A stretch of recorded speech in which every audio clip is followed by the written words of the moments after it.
తెలియజేస్తున్నాం. కూడి వచ్చిన వారందరికీ కూడా యేసుక్రీస్తు నామములో హృదయపూర్వకమైనటువంటి వందనాలు తెలియజేస్తున్నాను. పరిశుద్ధుడా నమ్మకమైన దేవా మీకు స్తోత్రం. ఈ సమయంలో మీ మాట నాకు జీవాన్ని ప్రభా సమస్తాన్ని దయచేస్తున్నందుకు వందనాలు. మీ మాటతో మమ్మల్ని బ్రతికిస్తున్నందుకు వందనాలు. మీ సన్నిధిలో ప్రభా మేము నిలబడడానికి ఇచ్చిన కృపను బట్టి స్తోత్రం. ప్రభా అశేష ప్రజానికానికి ప్రభా మీ యొక్క సన్నిధిని నేను చూపించడానికి వారికి ప్రభా మీ మాటలు అందించడానికి మమ్మల్ని పురిగొల్పుతున్నందుకు స్తోత్రం. ఈ దినం ఈ స్థలంలో చేరినటువంటి ప్రియులందరిని బట్టి వందనాలు. విచేసినటువంటి ఉత్సాహంతో మీ సముఖంలో ప్రభా తమకు కలిగిన దాంతో నేను మీకు సమర్పించి ఉత్సహించే భాగ్యం దయచేసినందుకు వందనాలు. నేటి దిన ప్రభా కోతకాలపు పండగగా మేము జరిపిస్తుండగా అయ్యా మీరు అంగీకరించండి, మీరు ఆస్వాదించండి, మీ చిత్తం జరిగించండి. విచేసినటువంటి ప్రతి ఒక్కరి హృదయంలో ఒక నూతనమైన సంతోషం, నూతనమైన సమాధానం, నూతనమైన దీవెనలు ప్రభా మీరు ఈ స్థలంలో పొందుకోవాలని కోరుతున్నాం. మీ కిచ్చుట్లో ఉండే ఆనందాన్ని బట్టి వందనాలు. సంపూర్ణమైనటువంటి మీ సన్నిధి వీరికి దీవెనకరంగా చేయండి. మీ మాటతో మా అందరిని తృప్తిపరచమని పాటలు పాడిన వారికి వందనాలు. ఆరాధన చేసిన వారిని బట్టి స్తోత్రం. ప్రార్థించినటువంటి వ్యక్తులను బట్టి మీకు మహిమ. ప్రతి వారిని మీరు వాడుకున్నందుకు స్తోత్రం. ఇదో ఈ సమయంలో ప్రభా మీ మందిరంలో చేరినటువంటి వీరి జీవితంలో ఒక్క మాట అయినా మీరు పలికితే అది నూతనమైన ఉత్సాహంగా ఉండాలి, రక్షణ కలిగినట్లుగా ఉండాలి, దీవెనకరంగా ఉండాలి. ప్రభా మీ మాట ఎందు ఆనందించినట్లుగా సహాయం చేయమని యేసు పవిత్రమైన నామములో ఈ ఛానల్ ద్వారా వీక్షిస్తున్న వాళ్ళందరి కొరకు కూడా ప్రార్థిస్తున్నాం. అయ్యా ఆయా స్థలాల నుండి కూడా నైనా నలుమూలల నుండి వింటున్నటువంటి వ్యక్తులందరి కొరకు కూడా ప్రార్థన చేస్తున్నాం. దీవించమని యేసు సంపూర్ణమైన నామములో అడుగుచున్నాం తండ్రి, ఆమేన్. దేవుని నామానికి మరొకసారి వందనాలు. పాటలు పాడిన వారందరిని బట్టి దేవునికి మహిమ. తర్వాత జరిగినటువంటి పరిచయాలన్నిటిని బట్టి దేవునికి స్తోత్రం. Festival season starts. Okay, what it starts? Festival, పండగ వాతావరణం మనందరిలో కనబడుతున్నది కనుక పండగ వాతావరణాన్ని బట్టి దేవునికి వందనాలు. కొన్ని సందర్భాల్లో మనం మిస్ అయిపోతుంటే చాలా ఇన్వాల్వ్గా ఉన్నటువంటి వ్యక్తులు, నేను అందులో ఉండలేకపోయినాను, నేను అందులో పార్టిసిపేట్ చేయలేకపోయాను, నేను దాన్ని పొందుకోలేకపోయాను అనుకునే వాళ్ళకి ఏ కొంచెం మిస్ అయినా సరే అది వాళ్ళు ఎంతో పోగొట్టుకున్నట్లు ఉంటుంది. నేటి దినం శైలజ వాళ్ళకి ఫోన్ చేశాను. నేను ఫోన్ చేస్తే వాళ్ళు ఎంతో బాధ, నిన్న రోజు మేము ఉండలేకపోయామే అని. I really felt very much happy. తర్వాత ఐ రియలీ మిస్ యూ, మిమ్మల్ని కోల్పోయామనేటువంటి బాధ కూడా ఉన్నది. తర్వాత కొంతమంది ఊర్లలోకి వెళ్ళిపోయినప్పటికీ వాళ్ళ మనసు తలంపులు కూడా ఇక్కడ ఉన్నాయి. పిల్లలు కూడా మేము అందులో పార్టిసిపేట్ చేయలేకపోతున్నామని వాళ్ళు కూడా ఇన్వాల్వ్ అయ్యి పార్టిసిపేట్ చేయడం కనుక ఎంతో ధన్యతగా భావిస్తున్నారు. అందుని బట్టి దేవునికి వందనాలు. నేను లేట్ అయిపోతే అయ్యో నేనేదో లేట్ అయిపోయినాను, ఏదో పోగొట్టుకున్నాను అనేటువంటి ఆ యొక్క ఆసక్తి మనకి రగిలిస్తుంది. దేవుని వాక్యం చెప్తుంది ఏంటంటే, నీ ఇంటిని గూర్చిన ఆసక్తి నన్ను భక్షిస్తుంది. దేవుని ఇంటిని గూర్చిన ఆసక్తి మనల్ని తినివేయాలి. హల్లెలూయా. దేవుని ఇంటిని గూర్చినటువంటి ఉత్సాహం మనలో రెట్టింపు కావాలి. దేవుని ఇంటిని గూర్చినటువంటి మాటలు.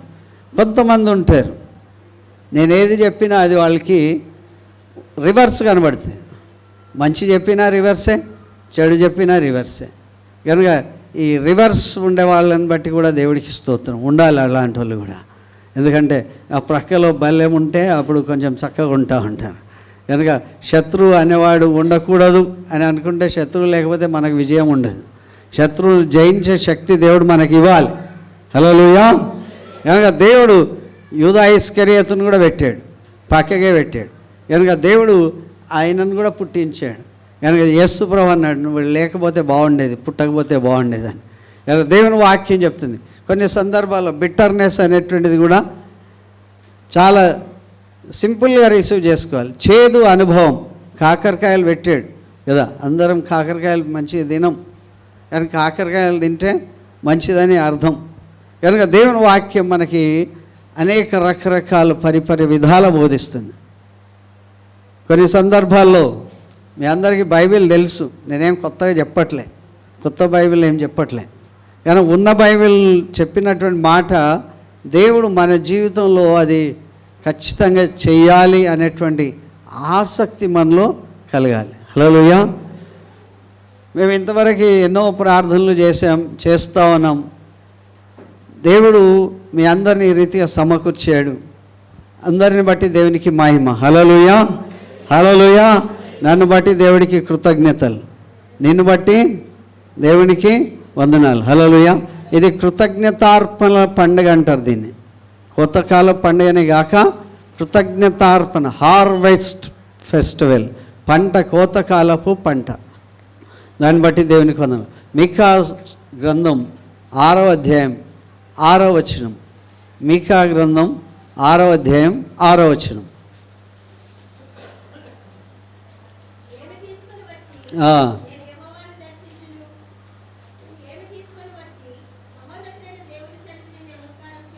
హల్లెలూయా. ఇక్కడ దేవుని దగ్గర కనబడాలి అంటే వ్యక్తి ఏం తీసుకురావాలి? మీరందరూ ఈ షాప్కి వెళ్ళారు, వెళ్ళి వెతికారు కదా, పోగానే తీసుకొని రాలే. ఏం వెతికారు? ఏం తీసుకురావాలి? కనుక కొంతమంది స్వీట్ తెచ్చారు, కొంతమంది ఏవో బూరెలు తెచ్చారు, కొంతమంది అరటిపళ్ళు తెచ్చారు.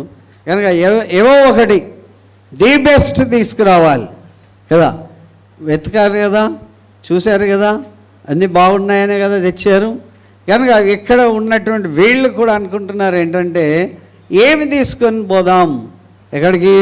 దేవుడు సన్నిధికి కదా. ఉన్న దేవుడు, మాట్లాడే దేవుడు. దేవుడు మన ప్రతి అర్పణ చూస్తాడు.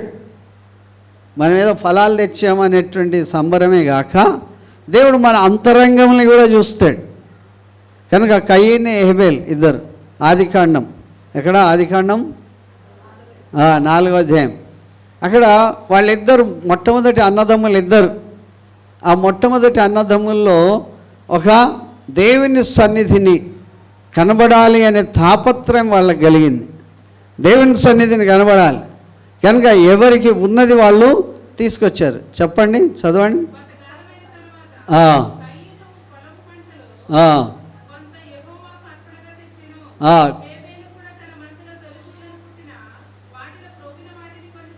హల్లెలూయా.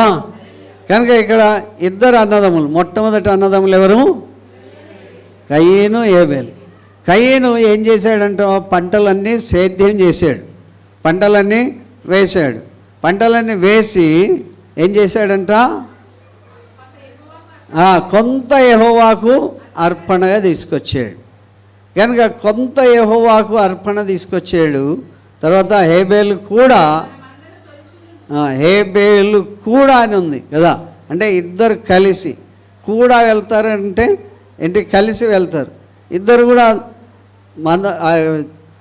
ఆయన తెచ్చాడు పంట పొలాల్లో నుంచి కొంత. తర్వాత హేబెలు కూడా క్రొవ్విన వాటిని కొన్ని తెచ్చాడు. క్రొవ్వినటువంటి వాటిని తెచ్చాడు. తర్వాత దేవుడు ఏం చెప్పాడు? ఇక్కడ చాలా ప్రాముఖ్యం. ఈ మూడు అక్షరాలు హేబెలును అతని అర్పణను. ఓకే. హేబెలు బరువులు ఎక్కువ ఏముంటాయంటే కూరగాయలు చాలా బరువు ఉంటాయి కదా. కొంత తీసుకొచ్చాడు, పంటలో కొంత తీసుకొచ్చాడు, చాలా సేద్యం చేశాడు, చాలా ఏం చేశాడు. కానీ హేబెలును లక్ష్యం పెట్టాడంటే ఇష్టపడ్డాడు. ఎవరిని ఇష్టపడ్డాడు? హేబెలును అతని అర్పణను దేవుడు ఇష్టపడ్డాడు. తర్వాత సెంటెన్స్, కయీనును అతని అర్పణను ఆయన లక్ష్య పెట్టలేదు. మనం ఏ దాని కొరకు చూసినా దేవుడు ఇష్టపడేటువంటి వ్యక్తి, దేవుడు కోరుకునేటువంటి వ్యక్తి, దేవుడికి అర్పించే అర్పణలను మనం చూస్తూ ఉంటాం. కానీ దేవుడు మనం ఏ ఉద్దేశంతో ఇస్తున్నామో నేను అనను, అక్కడ రాయలేదు కనుక కయ్యేను మంచోడు అని నేను అనను, హేబేలు చెడ్డోడని అనను.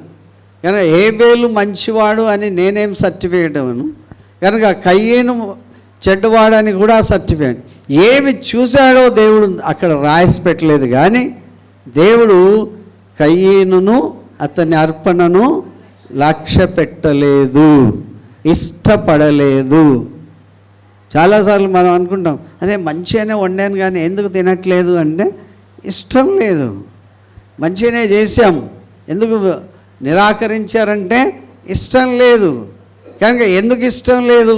మన ప్రవర్తన ఇష్టం లేదా, మన మాట ఇష్టం లేదా, మనం ఇష్టం లేదా, ఏమి ఇష్టం లేదు, నాలో ఏమి ఇష్టం లేదు అనేటువంటిది మళ్ళీ మనం బేరీజు వేసుకోవాలి. హల్లెలూయా.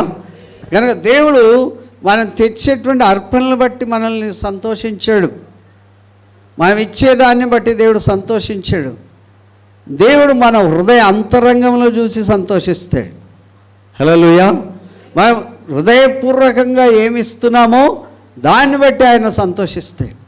కనుక అనేకమైనటువంటి విషయాల్లో మనం చాలా ఖరీదైన తీసుకురావచ్చు, లేకపోతే చాలా ఎవ్వరు ఇవ్వలేని ఒక యూనిక్గా ఇవ్వాలి అని అనుకోవచ్చు. అందుకే అక్కడ అన్నారు, ఏమి తీసుకుని వచ్చి నేను యెహోవాను దర్శించాలి అంటే అర్థం ఏంటి? ఎవ్వరు ఇవ్వలేనటువంటిది, చాలా శ్రేష్టమైనది, ఒక అద్భుతమైనటువంటిది, అలాంటిది ఇవ్వాలి అనేటువంటి ప్రేరేపణ వాళ్ళలో దేవుడు కలిగజేశాడు. ఏమి తీసుకుని వచ్చి నా దేవుని దర్శింతును. తర్వాత ఏం తీసుకొని మహోన్నతుడైన దేవుని సన్నిధిని నమస్కారం చేస్తాను. హల్లెలూయా. హన్నాకి కొడుకు పుట్టాడు కదా. హన్నాకి కొడుకు పుట్టిన తర్వాత పాలు మాన్పించిన వెంటనే తన భర్తకు చెప్పి ఆమె తీసుకొని వచ్చింది. ఏమేమి తెచ్చింది ఆమె? చదవండి, చదవాలి.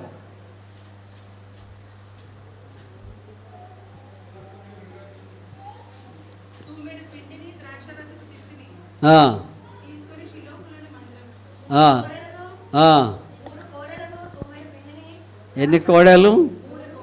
3 కోడలను, తూమెడు పిండిని, ద్రాక్షారసపు తిత్తిని తీసుకొని షిలోహులోని మందిరానికి వచ్చింది. కనుక దేవుడు ఆమెను కూడా ఇష్టపడ్డాడు. ఏలి ఆమెను చూసి వేరే విధంగా సంభాషించినప్పటికి కూడా దేవుడు ఆమెను ఇష్టపడ్డాడు. హల్లెలూయా. కనుక ఆమె కూడా దేవుని మందిరానికి వచ్చినప్పుడు తన కొడుకునే గాక తన సంపాదనలో కొంత, ఇప్పుడు కోడలు అంటే అవి వాటంతా అవి నడిచొస్తాయా? నడుస్తాయి, కానీ వాటిని వెనకాల ఏం చేయాలి? కాపలు కాయాలి కదా. అవి అటు ఇటు వెళ్ళకుండా వాటిని కాపలు కాసి తీసుకుని రావాలి. తర్వాత బరువు మోయాలి, బిడ్డను మోస్తుంది. తర్వాత ఇంకేం చేస్తుంది? తూమెడు పిండిని,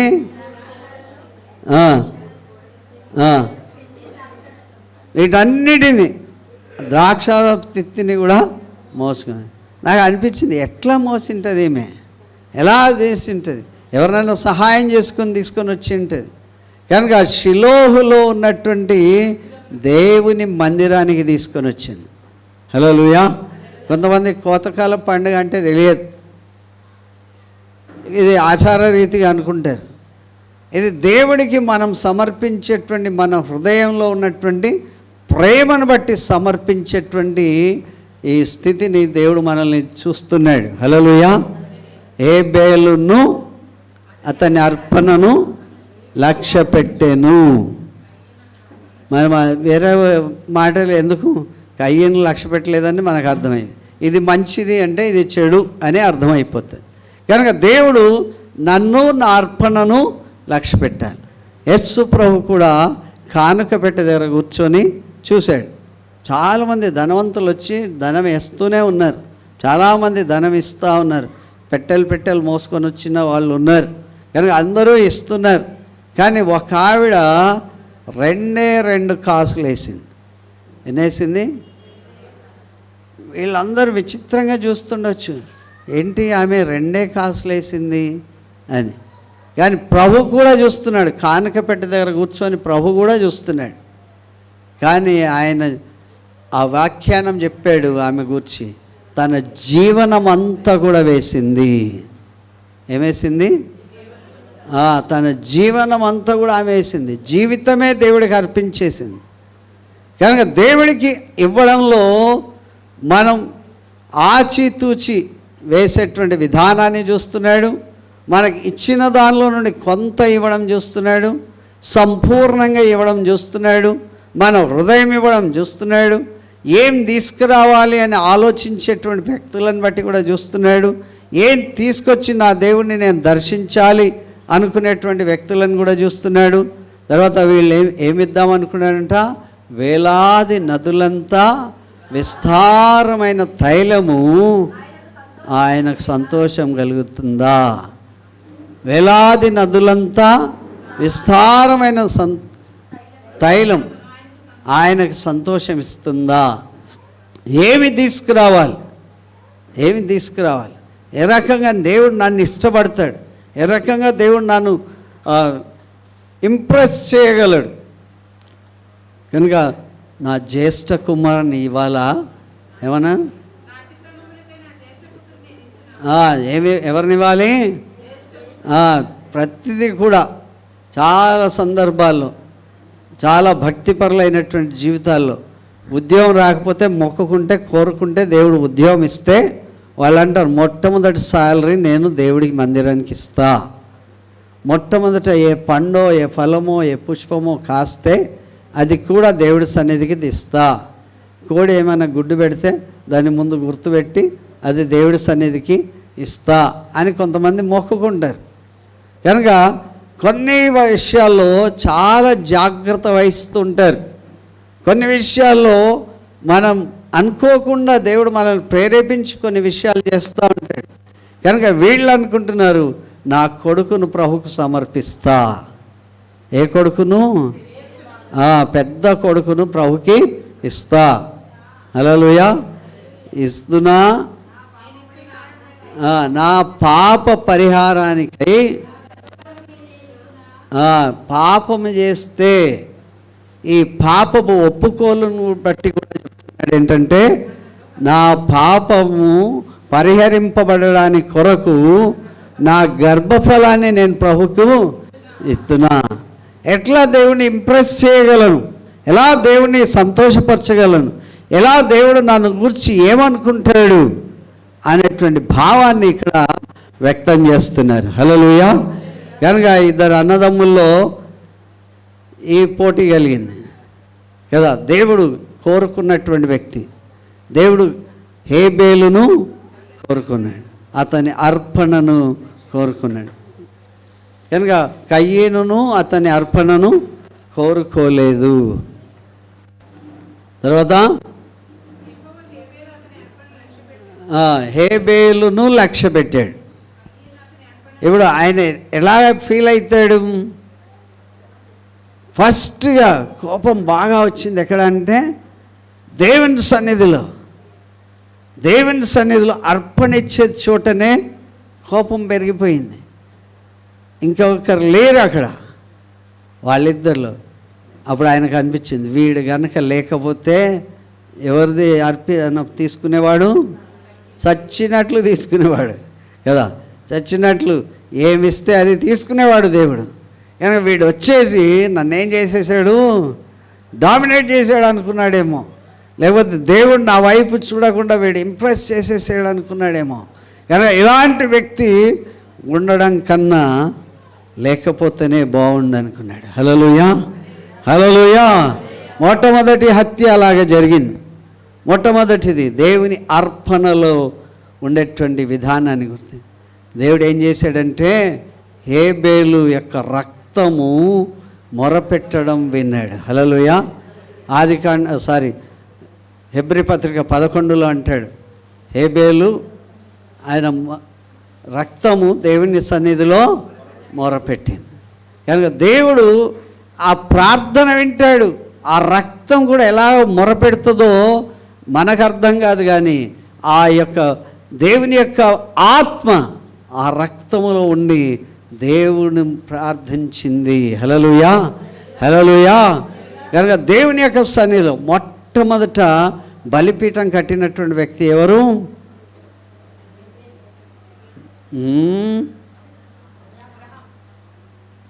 అబ్రామా. తర్వాత ఎవరు పుట్టారు? బలిపీఠం కట్టింది ఎవరు? ఏనోషు. మీకు 40 రోజులు కూర్చోబెట్టి కనుక గుడ్ స్టూడెంట్స్ కూడా ఇట్లా అయిపోతే ఎట్లా కదా. ఏనోషు మొట్టమొదట ఏనోషు ఆదాము యొక్క కొడుకు. ఓకే, ఆయన మళ్ళీ బలిపీఠం కట్టాడు. హల్లెలూయా. అప్పుడు దేవునిలో ఆరాధన అనేటువంటిది ప్రారంభమైంది. హల్లెలూయా. అయ్యా, దేవుడు ఒక వ్యక్తి వెళ్తే ఇంకొక వ్యక్తిని స్థాపించి ఆ స్థలంలో దేవుడికి బలులు అర్పించేటువంటి స్థలంగా దేవుడు కోరుకున్నాడు. హల్లెలూయా. కనుక దేవుని వాక్యం చెప్తుంది, దేవుడు మనల్ని కోరుకునేటువంటివి ఉన్నాయి. దేవుడు మనం ఏ రకంగా కోరుకుంటాడో ఆ రకంగా చేయాల్సినటువంటి విషయాలు ఉన్నాయి. తర్వాత సొలొమోను మందిరం గురించి చూస్తాం కదా. సొలొమోను వాళ్ళ నాన్నకు చాలా ఇష్టంగా ఉండింది. సొలొమోను వాళ్ళ నాన్న పేరేంటి? గడియ చెప్పాలి, తొందరగా చెప్పాలి, ఎందుకంటే డౌట్ పడకుండా చెప్పాలి. దావీదు గారు అనుకున్నాడు, అరే నేను మందిరం కట్టాలి. ఎలాంటి మందిరం కట్టాలంటే ఇంత గొప్ప మందిరం కట్టాలి, లోకంలో ఎవరు కట్టలేనంత మందిరం కట్టాలి అనుకున్నాడు. కానీ ఆయన చేతులు రక్తంతో నిండిపోయాయి. చాలా యుద్ధాలు చేశాడు.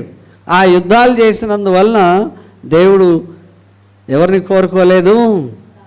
దావీదును కోరుకోలేదు. కానీ దేవుడు దావీదుతో ఒక మందిరం కట్టించాడు. కానీ ఆ మందిరం బాగా ప్రసిద్ధిలోనికి రాలేదు. కానీ దేవుని వాక్యం చెప్తుంది, సొలొమోనుతో దేవుడు ఆయనను ప్రారంభించి ఆయన పుట్టించి ఆయన అడిగాడు. దేవుడు కనబడ్డాడు ఆయనకి. ఎవరు కనబడ్డారు? ఎవరికి కనబడ్డాడు?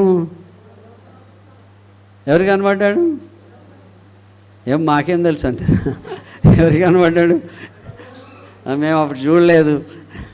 కనుక సొలొమోనుకి రాత్రి ప్రత్యక్షమయ్యాడు. నీకేం కావాలో కోరుకో అన్నాడు. అంటే దేవుడికి సొలొమోను అంటే చాలా ఇష్టం కదా. కనుక సొలొమోను అంటే నెమ్మది అని అర్థం. కనుక సొలొమోనుకి దేవుడు కనబడి ఏం చెప్పాడంటే నీకేం కావాలో కోరుకో అన్నాడు. ఇక్కడ ఉన్నటువంటి 50-60 మంది వీళ్ళందరిలో దేవుడు కనబడి మీకేం కావాలో కోరుకో అంటే ఏం కోరుకుంటారు?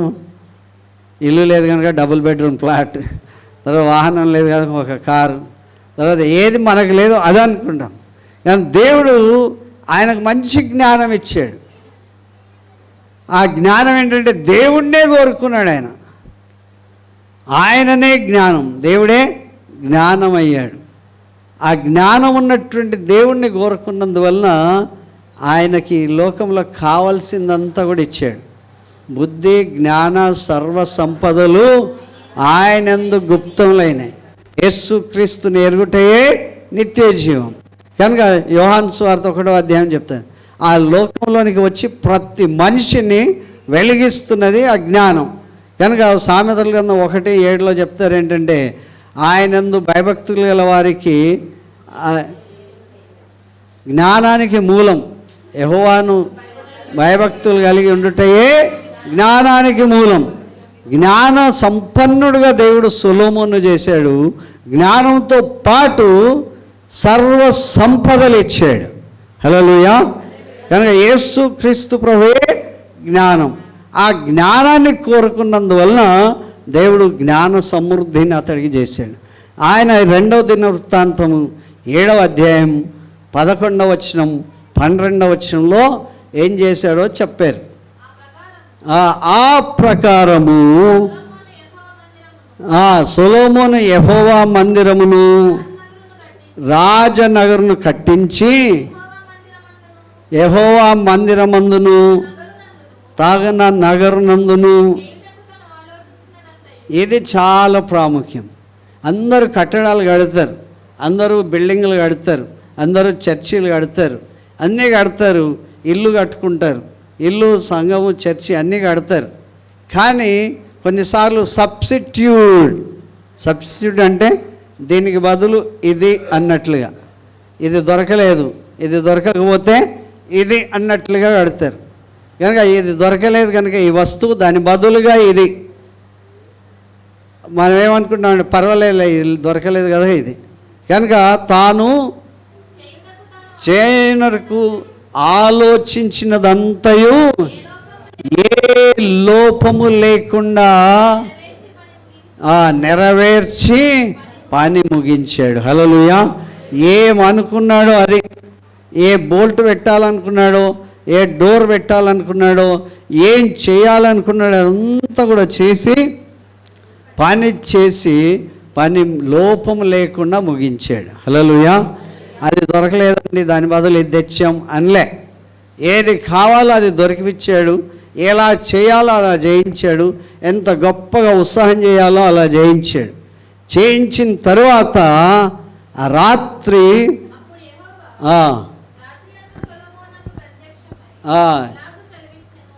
అనుకున్నట్లయితే మనిషికి ఏమనిపిస్తుంది? చాలా తృప్తి అనిపిస్తుంది కదా. నేనేమనుకున్నాను అలాగే దొరికింది, నేనేమనుకున్నాను అలాగే జరిగింది, నేను ఎలాగ ఉండాలనుకున్నాను అలాంటిది దొరికిందంటే ఆ వారి హృదయంలో ఎంతో ఆనందం ఉంటుంది. కనుక సొలొమోనుకి ఆ రాత్రి మంచి సుఖమైన నిద్ర వచ్చేసింది, చాలా హాయిగా నిద్రపోతున్నాడు. అయితే ఆ రాత్రి దేవుడు ఏం చేశాడు? మళ్ళీ ప్రత్యక్షమయ్యాడు. దేవుడు ఇది రెండోసారి ఆయనకు ప్రత్యక్షమై ఏం చేశాడు? నేను నీ విన్నపాన్ని అంగీకరించా, ఈ స్థలములు ఈ స్థలమందు దేవునికి బలులు అర్పించే మందిరంగా కోరుకుంటుంది. ఈ స్థలంలో మన హృదయాలను దేవుడికి అర్పించాలి. మన పాపాలను అక్కడ చెప్పినట్లుగా నా పాపానికి బదులుగా నా గర్భఫలాన్ని ఇవ్వాలా అన్నట్లుగా ఇక్కడ బలులు అర్పించేటువంటి మందిరంగా నేను కోరుకున్నాను. దేవుడు కోరుకుంటున్నాడు. హల్లెలూయా. దేవుడు వస్తువులను కాదు కోరుకునేది, వ్యక్తిని కోరుకుంటున్నాడు. దేవుడు వ్యక్తి మనస్తత్వాన్ని కోరుకుంటున్నాడు, వ్యక్తి ప్రాణాన్ని కోరుకుంటున్నాడు, వ్యక్తి యొక్క పశ్చాత్తాపాన్ని కోరుకుంటున్నాడు. దేవుడు వ్యక్తి యొక్క జీవితంలో అద్భుతాలు చూడాలని కోరుకుంటున్నాడు. హల్లెలూయా. ఇప్పుడు తండ్రి కొడుకులు ఇద్దరు, అరే నేను కట్టలేకపోయాను అని వాళ్ళిద్దరిలో కూడా కొంచెం వస్తుందా రాదా? ఇప్పుడు దావీదు మందిరం అంటారా, సొలొమోను మందిరం అంటారా? సొలొమోను మందిరం అంటారు. ఇప్పుడు నాన్నకు కొంచెం ఎట్లా అనిపిస్తుంది? ఇప్పుడు నా కొడుకు నాకన్నా మంచిగా ప్రసంగం చెప్తే ఆయన కూర్చోబెట్టి నాకు కూడా అనిపిస్తుంది, నేను 35 ఏళ్ళ అనుభవం ఏంట్రా అనుకుంటాను కదా. ఈ మనస్తత్వం అట్లా ఉంటుంది, మానవుని యొక్క హృదయం అట్లా ఉంటుంది. బాలుని యొక్క హృదయంలో ఏంటి స్వాభావికంగా మూఢత్వం అనేది వస్తుంది. కనుక దేవుని వాక్యం చెప్తుంది మనిషిని హృదయంలో అలాంటి కలతలు వస్తూ ఉంటాయి. కానీ దేవుని వాక్యం చెప్తుంది ఏంటంటే సొలొమోను ఎవరిని కోరుకున్నాడు? దేవుణ్ణే కోరుకున్నాడు. దేవా, నువ్వు నాకుంటే సమస్తమైన జ్ఞానం ఉంటుంది, నువ్వు నాకుంటే సమస్తమైన ఐశ్వర్యం ఉంటుంది, నువ్వు నాకుంటే సమస్తం. ఆయన జ్ఞానాన్ని చూడడానికి ఇతర దేశం వాళ్ళందరూ వచ్చారంట. షీబా దేశపు రాణి వచ్చిందంట. ఆయన కడుతుంటే ఆ కట్టడం చూడడానికి ఆ మధ్యలో వెళ్తుంటే బంగారం ఇటుక పడిందంట. ఏమిటుక? ట్రంప్ గెలిచినందుకు ఏమొచ్చింది? బంగారం రేటు దిగి వచ్చింది కదా. కనుక ఇప్పుడు దేవుడు చెప్తున్నటువంటి మాట, ఆయన ప్రజలను ఎట్లా దీవిస్తాడంటే slow and steady wins the race అన్నట్లు. మనకున్నంత ఆత్రంతో దేవుడు చేయడు. దేవుడు ఎప్పుడు కూడా ది బెస్ట్ చేస్తాడు, ఎక్స్ట్రాడినరీ చేస్తాడు, మనం ఊహించేదానికన్నా అధికంగా చేస్తాడు. కనుక దేవుడు చేసినటువంటి కార్యం, సొలొమోను టేబుల్ అన్నారు కదా. ఏం టేబుల్? సొలొమోను యొక్క భోజనం బల్ల చాలా విస్తారమైనటువంటి వంటకాలతో నిండి ఉన్నది. ఒక మేకను కాదు వాళ్ళు కోసేది, ఒక పక్షిని కాదు వాళ్ళు కోసేది, ఒక జంతువుని కాదు. కనుక ఎవ్వరికి ఏది అవసరమో అలాంటి బ్యాంక్వెట్ మీల్ అనేటువంటిది ఏర్పాటు చేశారు. హల్లెలూయా. యెహోవా దేవుడు కాగల జనులు ధాన్యులు. హల్లెలూయా. కనుక దేవుడికి ఇవ్వడంలో దేవుడు మనల్ని ధన్యవంతులుగా చేస్తాడు, ధనవంతులుగా చేస్తాడు, దీవెనకరంగా ఉండేటువంటి వ్యక్తులుగా చేస్తాడు. పైవాడుగా ఉంచుతాడు కానీ కిందివాడుగా ఉంచాడు. హల్లెలూయా. దేవుడికి ఇవ్వట్లో ఉండేటువంటి ఆనందాన్ని చూస్తే ఆ గొప్ప దీవెనలు మనకు అనుగ్రహిస్తాయి. హల్లెలూయా.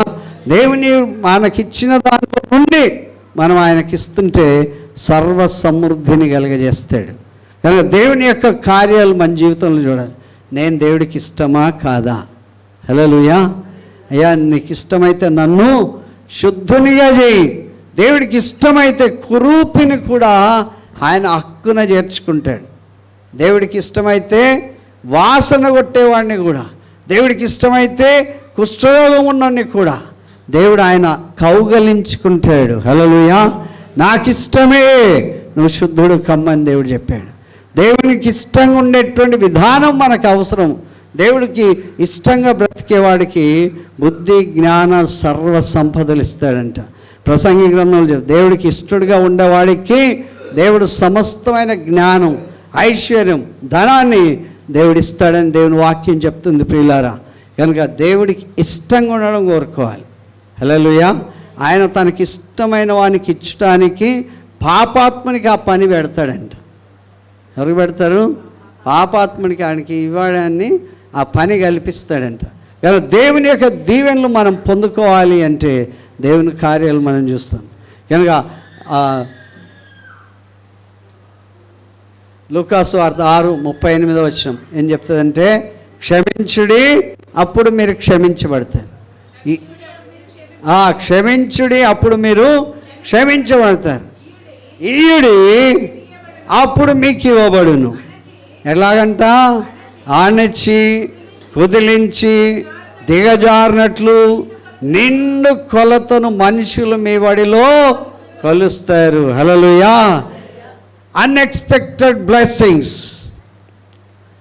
కనుక నీవు ఊహించని మేళ్లతో దేవుడు నిన్ను దీవిస్తాడు. మనుషులు నీ వడిలో కొలుస్తారు. హల్లెలూయా. అడుగు వాటికంటే, ఊహించి వాటికంటే అత్యధికమైనటువంటి దీవెనలు దేవుడు మీకు అనుగ్రహిస్తాడు.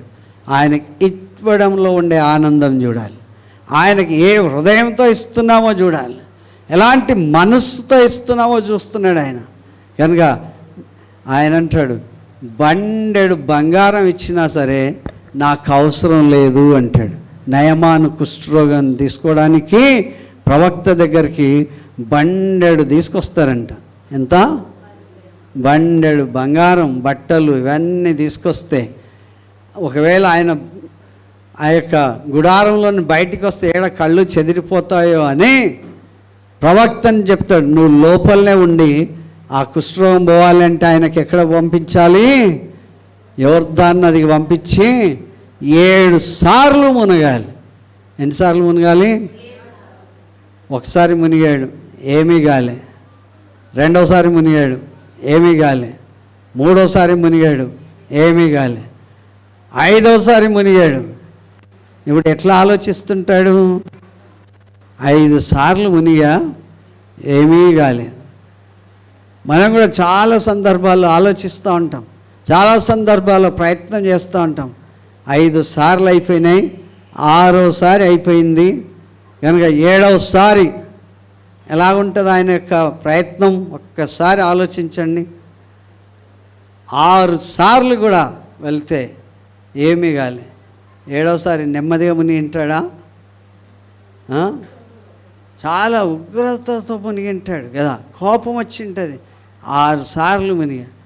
ఆ రథం నడిపించేవాడు అన్నాడు, నువ్వు మునగకపోతే, స్నానం చేయకపోతే నేను రథం నడిపించా.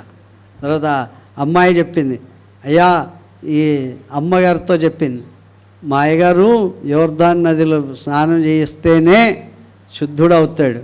కనుక ప్రవక్త ఇలా చెప్పాడు, ప్రవక్త చెప్పినట్లు చేస్తే మునగడం అనేది జరుగుతుంది. కనుక 6 సార్లు మునిగిన 7వసారి కోపంతో మునిగాడు. హల్లెలూయా. తర్వాత పసిపిల్లవాడిది లెర్నింగ్ స్పిరిట్ అంటారు దాన్ని. ఏంటి పసిపిల్లవాడంటే అర్థం ఏంటి? అందంగా ఉన్నాడని కాదు, చాలా మంచి బుగ్గలు ఉన్నాయని కాదు, చాలా వర్చస్సు ఉందని కాదు, మేధాశక్తి ఉందని కాదు, నేర్చుకునే విధానం అప్పుడు వచ్చింది ఆయనకి. హల్లెలూయా. ఆయన ఎవరు? యాక్చువల్గా సైన్యాధిపతి. సైన్యంలో జయించి అందరినీ జయించినంత మేధావి ఆయన, జ్ఞానవంతుడు ఆయన, శక్తి గలవాడు. ఇతరుల యొక్క ఆ యొక్క పన్నాగాలన్నీ కూడా వారి యొక్క టార్గెట్ను జయించగలిగినటువంటి శక్తి గలవాడు. స్నానం చేసిన వెంటనే, మునిగిన వెంటనే ఎలా వ్యక్తి అయ్యాడు? చిన్న నేర్చుకునే స్వభావం వచ్చేసింది. హల్లెలూయా. నేర్చుకునే స్వభావం ఎప్పుడైతే వస్తుందో అనుకోగలిగి ఉంటారు. హల్లెలూయా. ఆయన బండెడు బంగారాన్ని సేవకుడు లక్ష్య పెట్టలేదు, ఆయన గర్వాన్ని దేవుడు లక్ష్య పెట్టలేదు. ఆయన నా దగ్గరకు వచ్చి నా తల మీద చేయబెట్టి నూనె రాసి ప్రార్థన చేస్తాడేమో అనుకున్నాను. ఆయన అనుకున్నది ఏదీ జరగలేదు. జరగకపోవడం వలన ఆయనకు విశిష్టమైన కోపం వచ్చింది, చాలా ఆగ్రహం వచ్చేసింది. అధికారం చూపించుకున్నాడు, బలం చూపించుకున్నాడు, ధనం చూపించుకున్నాడు, పేరు చూపించుకున్నాడు, ప్రఖ్యాతలు చూపించుకున్నాడు. దేవుడు అన్నాడు, ఇవేవి నాకు పనికిరావు. హల్లెలూయా. ఇవేవి నాకు పనికిరావు. నువ్వు దేవుడు దైవ సేవకుడు ఏం చెప్తాడో ఆ ప్రకారం కావాలి. నీ కుష్ఠరోగంతో నువ్వు ఇట్లా వర్ధిల్లడం ఇష్టం లేదు. నీ కుష్ఠరోగం పోవాలి అంటే సేవకుడి మాట ఏం చేయాలి? శిరోధార్యం కావాలి. హల్లెలూయా. నా రోగం చేత నేనే ఉంటా, నేనే ఇలా చేస్తా అని అనుకుంటే కుదరదు. కనుక దేవుడికి ఏమి ఇవ్వాలో అది ఇవ్వాలి, దేవుడు ఏం చేస్తాడో అది చేయాలి. తర్వాత వెనకాల ఉన్నాడు ఆయన గేహాజీ కదా. గేహాజీకి చూశాడు, చూడకపోతే అన్నా బాగుండేది, పాపం ఆయన చూశాడు. మా అయ్యగారికి బుర్ర లేదన్నాడు. ఏం లేదు, వచ్చినటువంటిది ఛాన్స్ వదులుగా వేసుకుంటున్నాడు. మంచి బండి నిండా బంగారం కనబడితే ఎవరైనా వదులుకుంటారా? ఆయన అనుకున్నాడు, వెంటనే పరిగెత్తాడు. ఇప్పుడే వచ్చారు. ఎక్కడి నుండి వచ్చారంట వాళ్ళు? ఏ దేశం నుండి వచ్చారు? అందరూ పండితులే.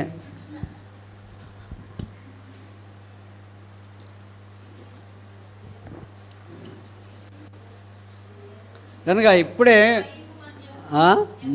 ఎఫ్రాయిము మన్యం, ఎఫ్రాయిము వాళ్ళు చాలా పెరిగిపోయినటువంటి ధనవంతులు. ఎఫ్రాయిము మాన్యం వాళ్ళు వచ్చారు. ఎఫ్రాయిం మాన్యం నుండి వచ్చారు కనుక ఏమి ఇవ్వాలి? బండెడైతే మోసుకుపోలేను కానీ 2 మనుగులు అయితే మోసుకుపోతా. 2 మనుగుల వెండియు దయచేయమని. హల్లెలూయా. నేను రమ్మంటుండు మా అయ్యగారు అంటే మొత్తం బండే తీసుకొని వచ్చేవాడు ఆయన. ఈయన మోయగలిగినంత, ఈయనకున్నంత సామర్థ్యంలో ఇది కావాలి అని కోరుకున్నాడు. తర్వాత అయ్యగారి దగ్గర పోతే ఆయన ఏమన్నాడు? ఎక్కడికి వెళ్ళావు అన్నాడు. అన్నాడా? ఏమన్నాడు? ఎక్కడికి వెళ్ళావు? ఎక్కడ లేదండి, ఇక్కడే ఉన్నా. ఇక్కడే ఉంటే ఏమొచ్చింది నీ దగ్గరికి? బంగారం వచ్చేసింది. ఏమన్నాడు ఆయన? నీవు ఎచ్చట నుండి వచ్చితివని అడిగినప్పుడు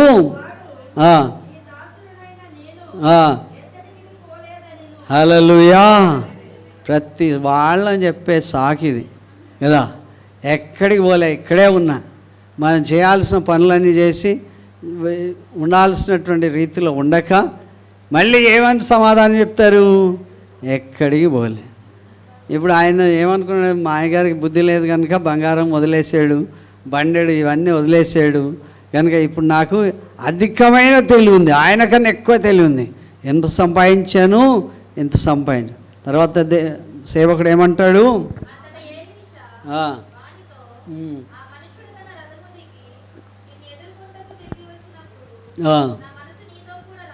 హల్లెలూయా. దేవుని యొక్క మనస్సు ఆయనతో కూడా వచ్చింది. ఆయన చెప్తున్నాడు సంఘటన. ఆ మనుషుడు రథం దిగి వెనకాల ఒకడు పరిగెత్తుకొని వస్తే ఏం జరిగిందో అని ఆ సేవకుడి యొక్క దాసుడు కదా అని చెప్పి దిగి ఆయన ఎదుర్కోవడానికి వచ్చాడు. ఏంటి ఏమైంది అని అడిగినాను. వస్తే ఆయన ఏమన్నాడు, ఇప్పుడే ఎఫ్రాయిం మాన్యం వాళ్ళు వచ్చారు కనుక ఇవి కావాలి అన్నాడు. తర్వాత భాగం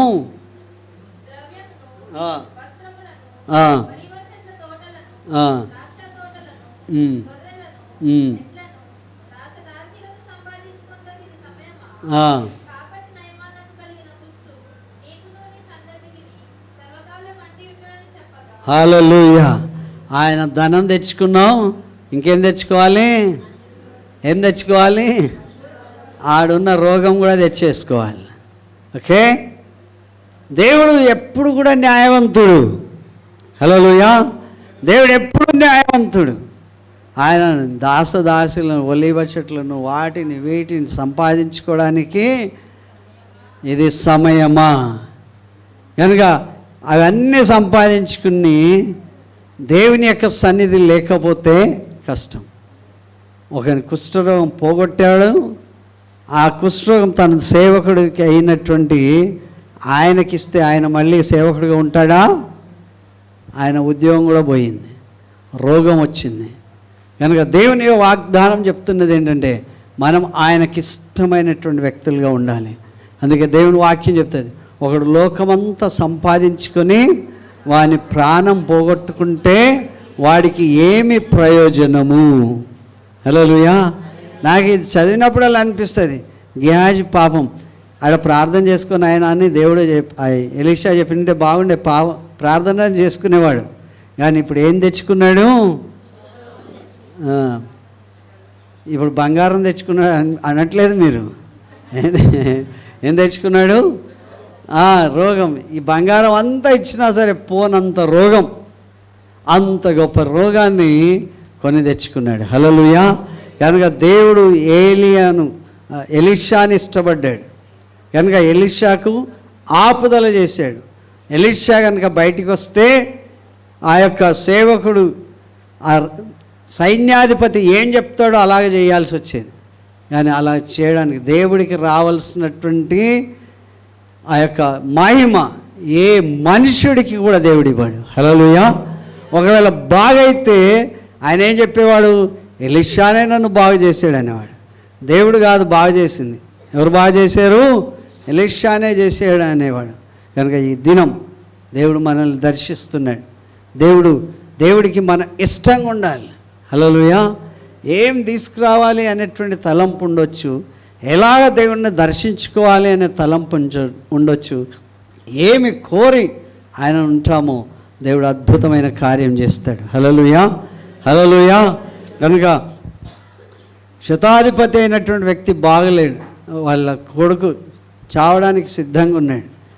యేసు ప్రభు శిష్యులు అతనికి రికమెండ్ చేశారు, అయ్యా ఇతడు సునగోగును కట్టించాడు కనుక ఈయనకి మీరు ఖచ్చితంగా వాళ్ళ అబ్బాయిని స్వస్థపరచాలి అని రికమెండ్ చేశారు. ఆయనతో చెప్పారు. అలా రికమెండ్ చేయడం వలన యేసు ప్రభు నేను వస్తా మీ ఇంటికంటే కూడా ఆయన అంటాడు, మా ఇంటికి రావడానికి నేను పాత్రుణ్ణి కాదు. హల్లెలూయా. మా ఇంటికి రావడానికి నేను అర్హుణ్ణి కాదు. ఇంత గొప్ప దేవుడు, ఆకాశ మహాకాశం పట్టజాలంత దేవుడవు, నీ సృష్టి వల్ల అందరినీ సృష్టించావు కనుక ఇంత గొప్ప దేవుడవు మా ఇంటికి రావడానికి మా ఇల్లు అంత యోగ్యమైంది కాదు. హల్లెలూయా. మన ఇల్లు యోగ్యమైన ఇల్లుగా ఉండాలి. మన ఇంట్లో ప్రవర్తన యోగ్యంగా ఉండాలి. మన భాష యోగ్యంగా ఉండాలి. ఆ యోగ్యమైన ఇల్లు అయితే దేవుని యొక్క సమాధానం నిలిచుంటుంది. హల్లెలూయా.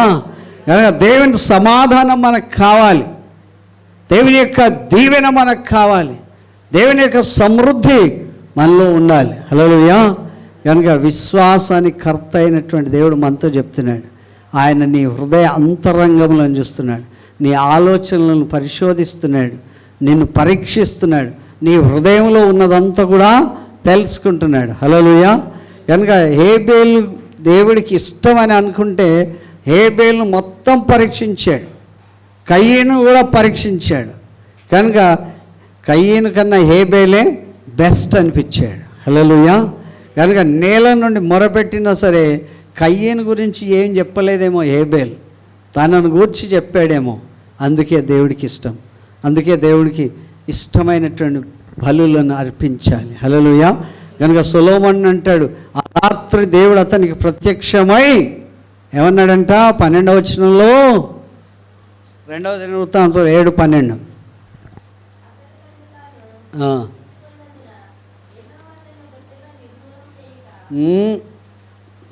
2వ దినవృత్తాంతంలో 7వ అధ్యాయం 12వ వచనం.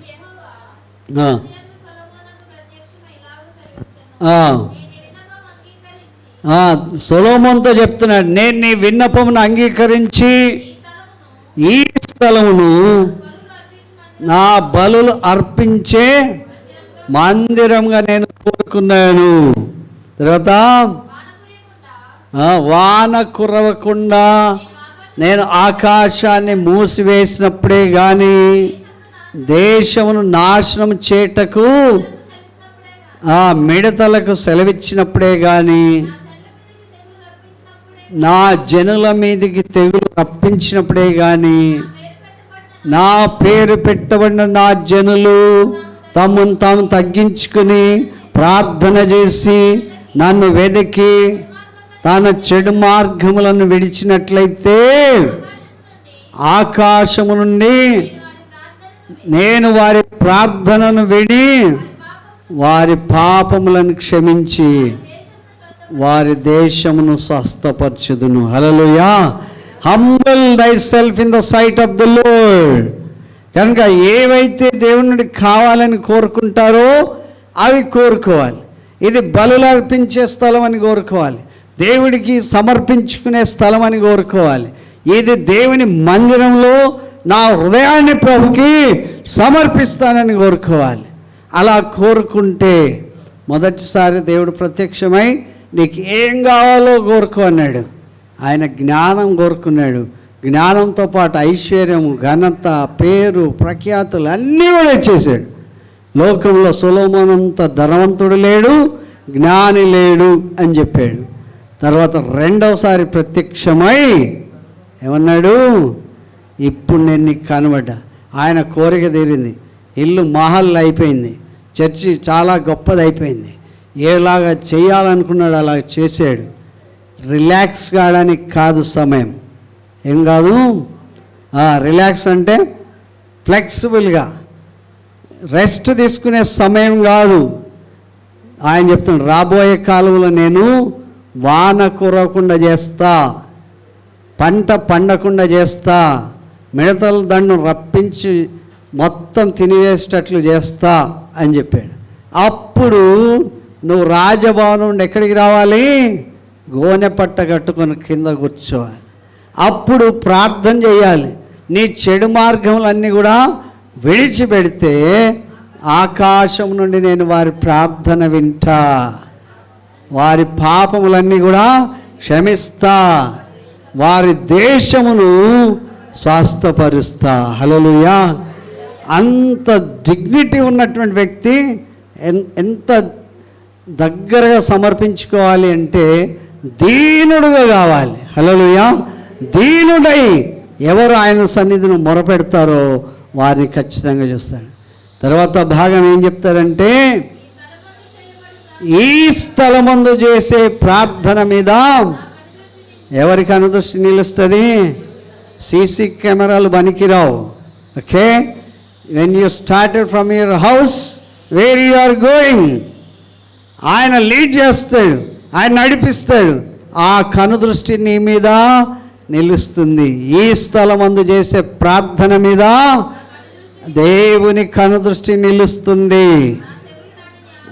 ఇంకేంటి, నువ్వు ఏం మాట్లాడతావో తెలుసు, ఏం తలస్తావో తెలుసు, ఏం బయటికి చెప్తావో తెలుసు, లోపల చెప్తావో తెలుసు.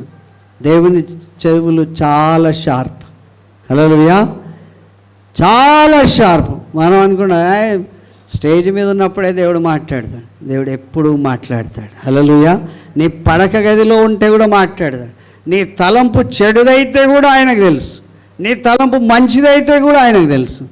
ఈ స్థలమందు ఆయన చెవులు. అలాగే యెషయా గ్రంథంలో చెప్తా ఉంటారు ఏంటి, విననేరకుండానట్లు ఆయన చెవులు మందం కాలేదు, రక్షింపనేరకుండానట్లు ఆయన చేతులు కురచ్చ కాలేదు. కానీ దేంతో నిండి ఉన్నావో నీ చేతులు ఆయనకు తెలుసు, నీ చెవులు ఎలా మందమైనవో ఆయనకు తెలుసు. నీ చెవులు మందం అవుతాయేమో కానీ దేవుని చెవులు ఎప్పుడు కూడా మందం కాదు. హల్లెలూయా. ఈ స్థలం ముందు చేసే ప్రార్థన మీద ఎవరిని కన్నులున్నాయి? దేవుని యొక్క కన్నులున్నాయి. Hallelujah. Be careful on your behaviour, be careful on your conversation, be careful on your attitude. Hallelujah. The Lord is here.